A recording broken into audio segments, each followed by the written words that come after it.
Assalamualaikum warahmatullahi wabarakatuh. Bismillahirrahmanirrahim. Alhamdulillahirabbil alamin. Assalatu wassalamu ala Rasulillah. La haula wala quwata illa billah. Amma ba'd. Yang terhormat Bapak Muhammad Syaifuddin MPD selaku dosen pengampu mata kuliah Tafsir Tarbawi F, teman-teman mahasiswa-mahasiswi kelas Tafsir Tarbawi F yang kami cintai dan kami banggakan. Puji syukur atas kehadirat Allah Subhanahu wa taala yang telah melimpahkan rahmat, karunia dan inayahnya sehingga kita dapat melaksanakan diskusi pada kegiatan perkuliahan hari ini secara online tanpa suatu halangan apapun. Saya Rizky Fauzi Maulana dengan NIM 2120152 selaku moderator dari kelompok 8 akan memandu jalannya pemaparan materi via video presentasi untuk kegiatan perkuliahan hari ini. Untuk bahan kajian atau materi ajar yang akan kita diskusikan yaitu tafsir ayat-ayat tentang hak asasi manusia. Sebelumnya, perkenankanlah saya untuk memperkenalkan anggota dari kelompok kami. 1. Iva Wafiqatus Zakiyah dengan NIM 2120125. 2. Zulaifa Afifah dengan NIM 2120126. 3. Farah Nur Fauziah dengan NIM 2120143. Yang terakhir saya Rizky Fauzi Maulana dengan NIM 2120152. Materi pertama mengenai bunyi dan terjemah Quran Surat Al-Maidah ayat 32 akan disampaikan oleh saya sendiri. A'udzu billahi minasyaitonir rajim. Bismillahirrahmanirrahim. Min ajli dzalika katabna 'ala bani Israila annahu man qatala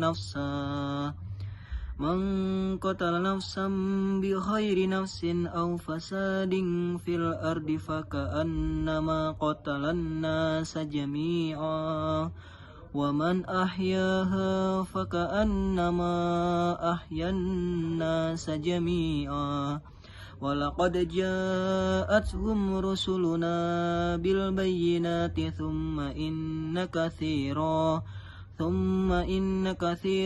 minhum ba'da dzalika fil ardi lamusrifun. Shadaqallahul adzim. Artinya, oleh karena itu kami tetapkan suatu hukum bagi Bani Israel bahwa barang siapa membunuh seseorang bukan karena orang itu membunuh orang lain atau bukan karena berbuat kerusakan di bumi, maka seakan-akan dia telah membunuh semua manusia. Barang siapa memelihara kehidupan seseorang manusia, maka seakan-akan dia telah memelihara kehidupan semua manusia.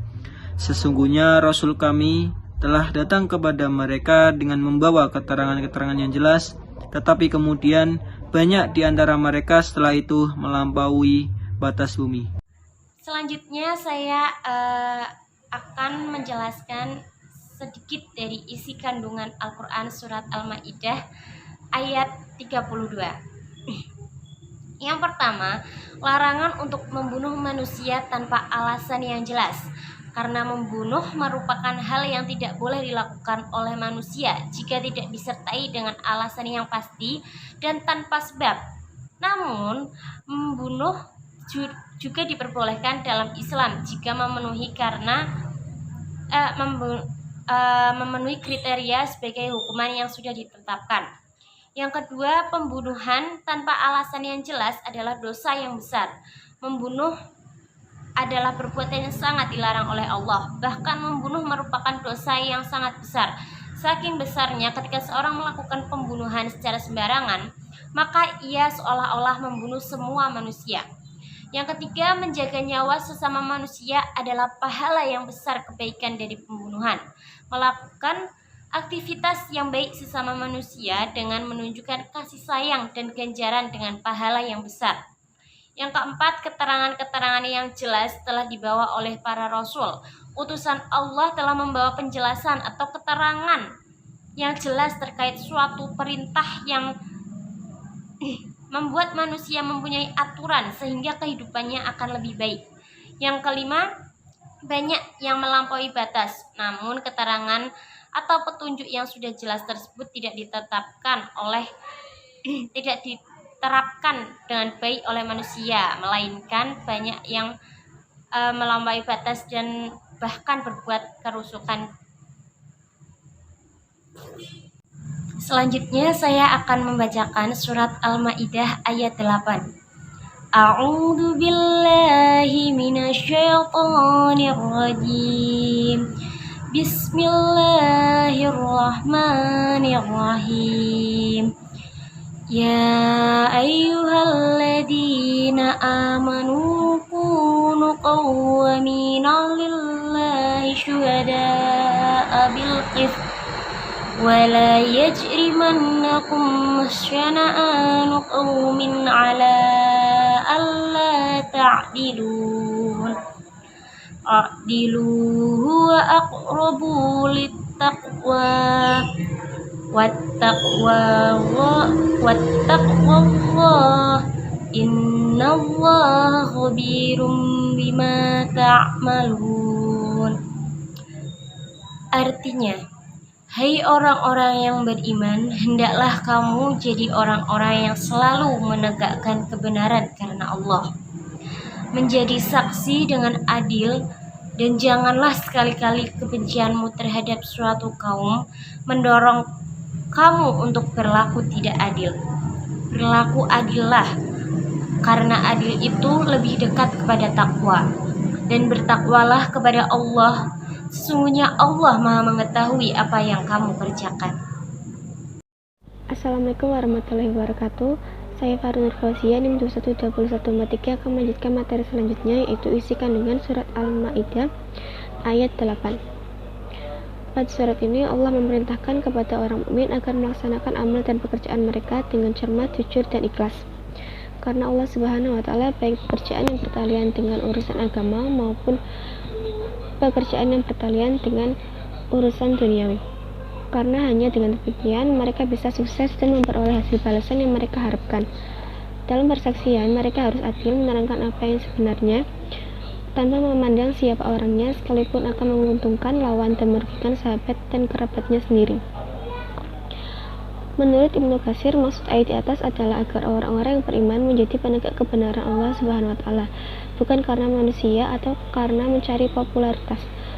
Menjadi saksi dengan adil dan tidak curang. Jangan pula kebencian kepada suatu kaum menjadikan kalian tidak berlaku adil kepada mereka. Berikut isi kandungan surat Al-Maidah ayat 8. Yang pertama, perintah untuk selalu menjunjung tinggi kebenaran meskipun terasa menyakitkan bagi kita. Yang kedua, kemudian sikap adil juga harus menyertai dalam sikap kebenaran. Yang ketiga, jangan menawarkan rasa benci terhadap sesama, apalagi kebencian tersebut mendorong kamu untuk berlaku sewenang-wenangnya atau tidak adil. Yang keempat, perintah untuk selalu bersikap adil karena Allah lebih dekat kepada takwa. Yang kelima, perintah untuk bertakwa kepada Allah, mengetahui setiap aktivitas yang kita lakukan. Kesimpulannya adalah memberikan tuntunan agar umat Islam berlaku adil, tidak hanya kepada sesama umat Muslim saja, tetapi juga kepada siapapun, walaupun kepada orang-orang yang tidak kita sukai. Yang selanjutnya, Quran Surat Al-Kafirun ayat 6 yang berbunyi lakum dinukum waliyadin, yang artinya untukmu agamamu dan untukkulah agamaku. Assalamualaikum warahmatullahi wabarakatuh. Saya Iva Wafiqatus Sakiyah, NIM 2120125 akan mempresentasikan slide berikutnya, yaitu isi kandungan Quran Surat Al-Kafirun ayat 6. Menurut Subdatul dalam tafsir Min Fadil Qadir, setiap maksud ayat tersebut adalah jika kalian telah rela dengan agama kalian, maka aku juga telah rela dengan agamaku, dan agama kemusyrikan kalian itu hanya bagi kalian dan tidak akan mempengaruhiku. Begitu pula agama ketauhidanku hanya bagiku dan tidak akan sampai kepada kalian pahalanya. Dalam buku Manokwari Kota Injil, nilai-nilai pluralisme agama masyarakat, Prafi oleh Muhsin, Surat Al-Kafirun ayat 6 menggambarkan bahwa Islam adalah komunikatif dalam memahami perbedaan keyakinan, kepercayaan, kebangsaan, dan kebudayaan.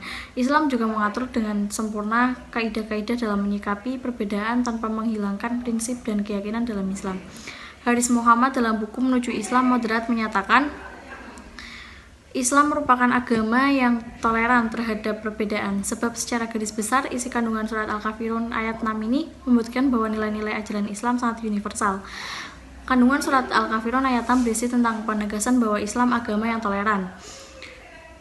Isi kandungan surat Al-Kafirun ayat 6 dikutip dari tafsir Kementerian Agama, yaitu yang pertama Allah menjelaskan. Isi kandungan surat Al-Kafirun ayat 6 dikutip dari tafsir Kementerian Agama, yaitu yang pertama Allah menjelaskan bahwa terdapat perbedaan besar antara sifat-sifat Tuhan yang disembah oleh umat Nabi Muhammad SAW dan Tuhan yang disembah oleh orang-orang kafir, sebab Allah Subhanahu wa Ta'ala adalah Tuhan yang Maha Esa dan tidak beranak maupun diperanakan.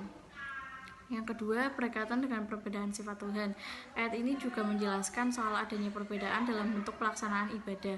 Dan yang ketiga, melalui surat Al-Kafirun ayat 6, Allah Subhanahu wa Ta'ala menekankan masalah toleransi antar umat beragama. Hal ini dilakukan melalui pengerjaan ibadah sesuai dengan ketentuan agama masing-masing tanpa mencampur adukan urusan keduanya. Sedangkan menurut tafsir Ibnu Katsir, isi kandungan surat Al-Kafirun ayat 6 pada dasarnya berisi tentang perintah Allah Subhanahu wa Ta'ala kepada umat Islam untuk menjauhkan diri dari segala bentuk kemusyrikan. Hal ini termasuk menyerupai bentuk ibadah dari orang-orang kafir, sebagaimana dijelaskan dalam hadis berikut dari Ibnu Jabalah. Diceritakan bahwa ia pernah berkata kepada Rasulullah SAW, "Wahai Rasulullah, ajarilah aku sesuatu yang aku akan baca di saat hendak tidurku." Rasulullah SAW jawab, yang artinya, apabila engkau telah berada di peraduanmu di malam hari, maka bacalah Qul ya ayyuhal kafirun, karena sesungguhnya surat ini merupakan pembebasan dari kemusyrikan. Hadis riwayat Ibnu Jabalah.